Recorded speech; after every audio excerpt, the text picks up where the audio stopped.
Hello everyone. तो कैसे हैं आप सब। मैं वापस से आप सबका स्वागत करती हूँ बैंक फॉर श्योर पे। तो आज हम बात करेंगे कि अगर आपको 20 प्लस स्कोर करना है इंग्लिश में तो how you can do it. First of all जो हमारा पेपर आता है वो कुछ इस तरीके का आता है, आरसी प्लस साथ में उसमें क्लॉज टेस्ट आता है और एक पैरा जंबल आता है। ये तीनों चीज़ें मिला के 15 से 20 नंबर की आती हैं। It can be of 15 marks और 20 मार्क्स। उसके अलावा जो हमारे आते हैं वो आते हैं एरर डिटेक्शन, वो हमेशा 5 नंबर का आता है। उसके अलावा आता है वर्ड स्वैपिंग, फिलर्स, रीअरेंजमेंट्स। ये 5 to 10 मार्क्स वेरी कर सकता है। It can very, I mean हो सकता है कि वर्ड स्वैपिंग हमारे पास 5 नंबर की आ जाए, 5 नंबर के रीअरेंजमेंट्स आ जाए और 5 नंबर के फिलर्स आ जाएँ, तो हमारे जो क्लॉज टेस्ट होता है वो 5 नंबर का हो जाता है। अदरवाइज़ वो 10 नंबर का हमारे क्वेश्चन पेपर में आता है।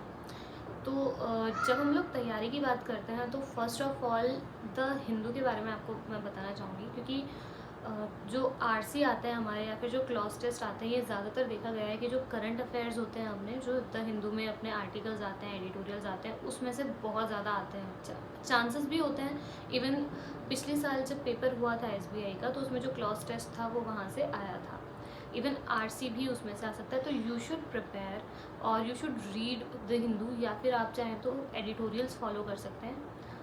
तो द हिंदू के लिए मैं सजेस्ट करूँगी कि you should go for it any how. थोड़ा सा टाइम दीजिए, चाहे तो जो आपको इम्पोर्टेंट लग रहा है एटलीस्ट वो चीज़ पढ़िए, क्योंकि अगर वो क्वेश्चन पेपर में आ गया तो you will grab it more quickly than others.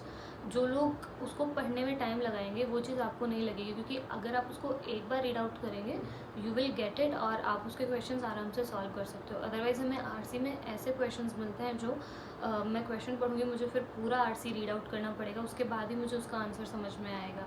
तो उस चीज़ में वो आपकी हेल्प करता है।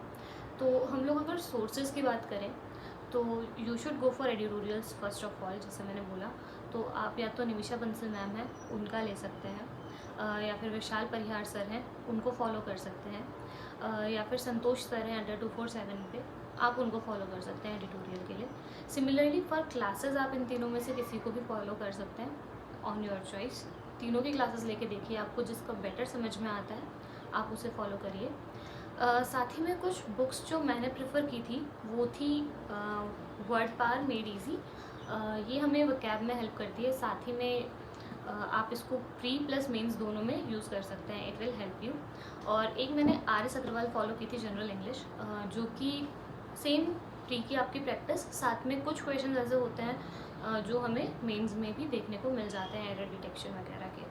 तो ये चीज़ें हैं। साथ ही में अगर आपको कोई और बुक अगर आप लेना चाहें तो अड्डा की बुक है, गाइडली की है, यू कैन गेट इट।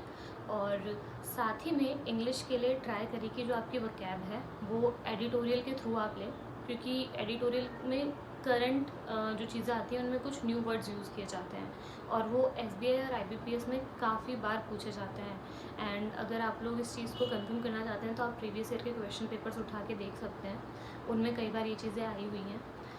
वापस से मैं यही चीज़ बोलूँगी कि द हिंदू इज़ इम्पॉर्टेंट, याद रखिए। अब जब हम क्वेश्चन पेपर अटैम्प्ट करते हैं इंग्लिश का तो we should go with clause test, fillers, rearrangements, para jumbles और we can say word swapping.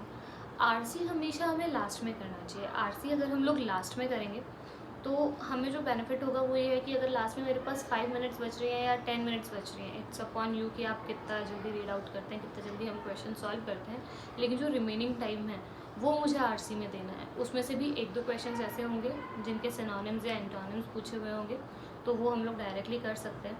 वो 5 से 10 मिनट हम लोग सिर्फ आरसी में देंगे। अदरवाइज़ क्या होता है कि हम लोग आरसी रीड आउट करते रहते हैं, कई बार उसमें 15 मिनट्स निकल जाते हैं हमारे, जो कि मतलब 20 मिनट्स और 15 मिनट्स में बहुत ज़्यादा, I mean you can't do other questions than. तो कोशिश करिए कि आरसी जो है आप वो लास्ट में अटैम्प्ट करें, और जो प्रैक्टिस है वो अभी से शुरू करो। इफ़ यू विल थिंक कि हम लोग बाद में प्रैक्टिस करेंगे, हाँ आई नो RRB का पेपर है, उसे हो जाने दीजिए। उसके बाद जैसे ही 20 के बाद आपको जैसे ही टाइम मिलता है you should prepare things. English की तैयारी जो भी करनी है आपको तभी से शुरू करिए। मॉक टेस्ट रेगुलर दीजिए ताकि आपको अपनी स्ट्रेटेजी पता हो, उसका एनालिसिस करिए कि मैंने कहाँ कब गलती की। ट्राई करिए एक बार आरसी पहले अटैम्प्ट करें, फिर दूसरे सेक्शंस अटैम्प्ट करें। एक बार करिए कि आप पहले फिलर्स वगैरह अटैम्प्ट करें, लास्ट में आरसी अटैम्प्ट करें, तो आपको पता चलेगा कि आपके लिए कौन सी चीज़ बेटर है। साथ ही में जितने भी सेक्शनल इंग्लिश के टेस्ट हैं वो धीरे धीरे करके दीजिए। जैसे आज आपने कुछ चीज़ें पढ़ी हैं, क्लॉज टेस्ट किया है आज मैंने, तो I will go for sectional test कि हाँ मेरा कैसा जा रहा है क्लॉज टेस्ट, क्योंकि हमारे टॉपिक वाइज भी हमें कई बार टेस्ट गिवन होते हैं, तो उस चीज़ पे थोड़ा फोकस करिए।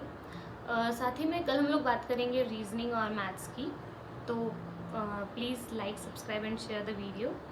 Thank you so much guys.